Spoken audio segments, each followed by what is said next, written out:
behind this, Senator Elizabeth Warren is calling for a sweeping investigation into stock trades made by top Federal Reserve officials. Sounds serious, right? But here's the twist, she's not stopping there. Warren says it's completely appropriate to investigate the Trump administration too. Why is she making this move now? And what could this mean for Trump and his former officials? Let's break it all down. Democrat on the Senate Banking Committee, Senator Elizabeth Warren of Massachusetts. Senator, thanks so much for being here. We appreciate it. You have called yourself a big supporter of tariffs. You've been a staunch critic of unfair trade practices from China. Less than a year ago, you praised President Biden's decision to slap tariffs on Chinese goods because he was, in your words, quote, standing up for American workers, unquote. So specifically on China, can you detail what exactly you would be doing differently than President Trump? Well, let's keep in mind, tariffs can be an important tool in the toolbox when used in targeted ways. But right now what we've got is chaos and corruption. Donald Trump has imposed a tariff on everyone, everywhere, on all products. That's the 10% tariff. Of course, it was much higher earlier in the week. And now in this trade war with China that basically tries to shut down all trade. And then, right out in plain view, as if the chaos weren't enough, he adds a nice layer of corruption for everyone to see, and that is a special deal for his CEO donor, and that is an exception to the China deal for iPhones. Look, here's the problem. You can't get an economy strong and moving forward when it's loaded with chaos and corruption. Investors will not invest in the United States when Donald Trump is playing red light, green light with tariffs and saying, oh, and for my special donors, you get a special exception. People make investment decisions that are years into the future. If they're going to build a factory or they're going to rehab an old factory or buy a bunch of new tools. And right now with Donald Trump, nobody can figure out what the rules will be 5 days from now, much less 5 years from now. That's a real hit to our economy and to developing more manufacturing here in the United States.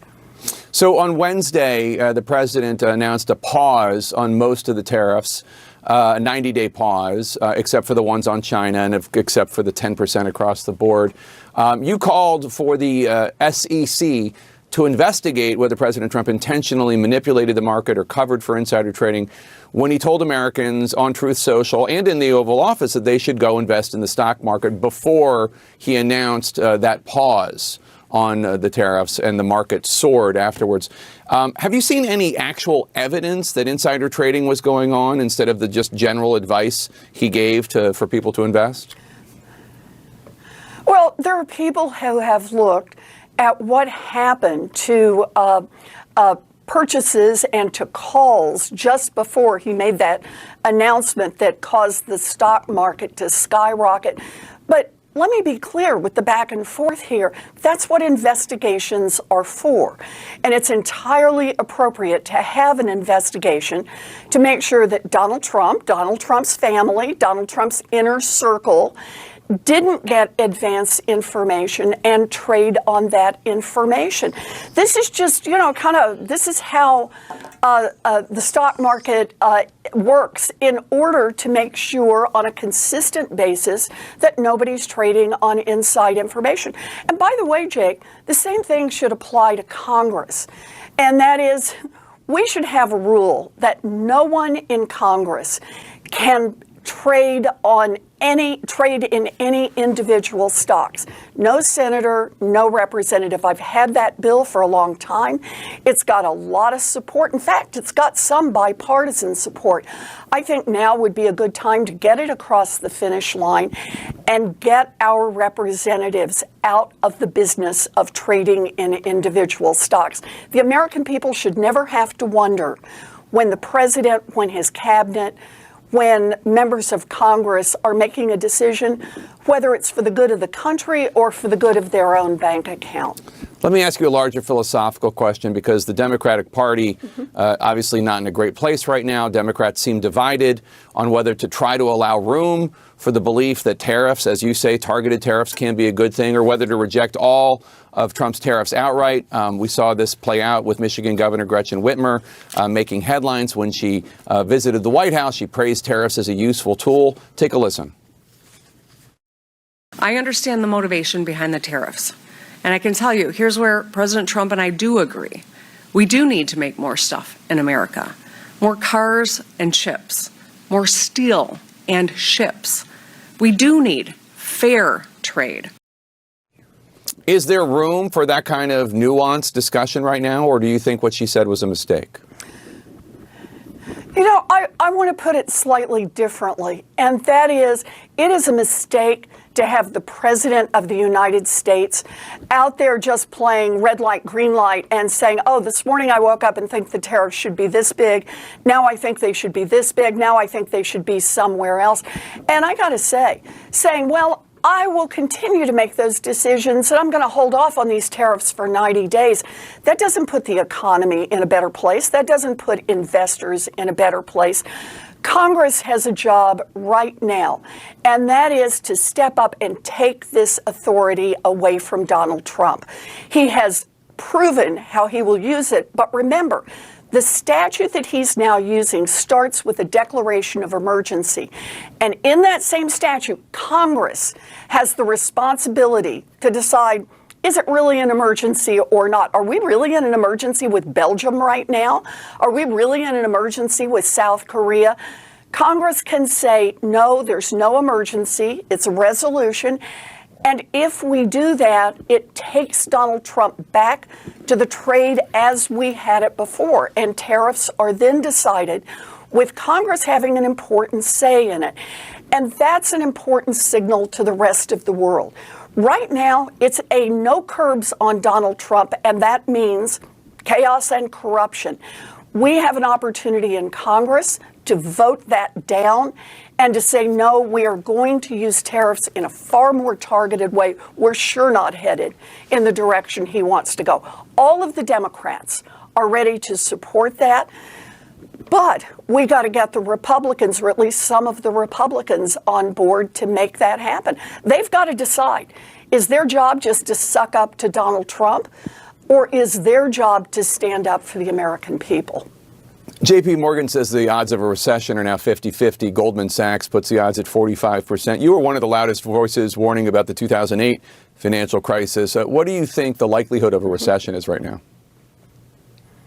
Well, it's the economists, it's Wall Street are all telling us there's a problem, and the warning lights are flashing red. You know, though, Jake, the part I remember from 2008 is what a recession means. Family by family, small business by small business.